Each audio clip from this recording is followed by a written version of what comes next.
Kasama ko nga yung kaugali ko dito sa field trip nila. Shoot mare, lakas ng loob kong hawakan ng scorpion. Maraming ang insekto dito, katulad na lang nitong kuto. Ay, sorry mare, hindi pala to pet ng kapatid ko.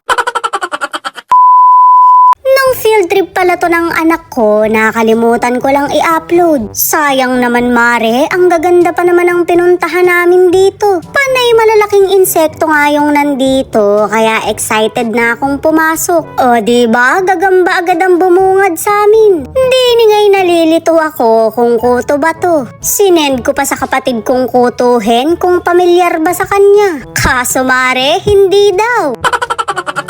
Ano bang tawag nyo dito? Sa amin kasi mandadangkal. Nagtatalo na nga kami ng anak ko dahil grasshopper daw to. Mare, ayun sa dulo yung tipaklong. Kesa magtalo pa kami, dumiretso na lang kami ng lakad. Eto talaga, hindi na kami magkakamali. Marami kami sa bahay niyan, ipis yan. Sikat nga yan makita lang ng mga tao'y naghihiyawan na. Sa sobrang kilig, chichinelasin pa.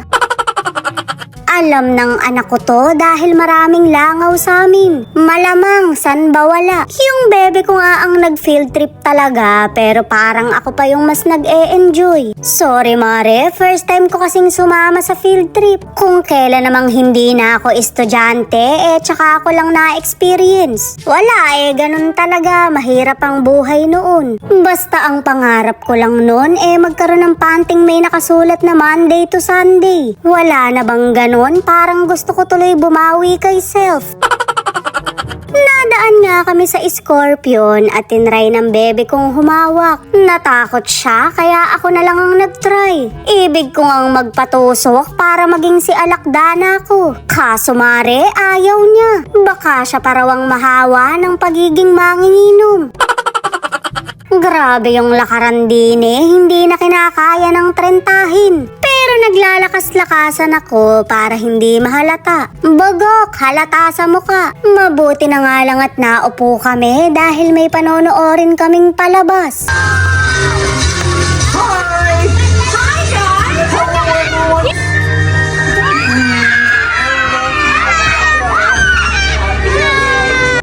Kilig na kilig, sumbong kita sa ama mo.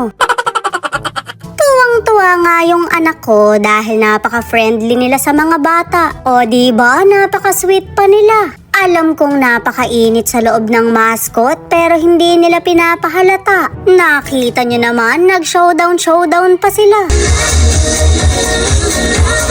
Pagkayari nga namin din lumipat naman kami sa ibang destinasyon. Shoot mare, hindi ko nakilala yung anak ko. Kabot ka namang naging Bruhilda.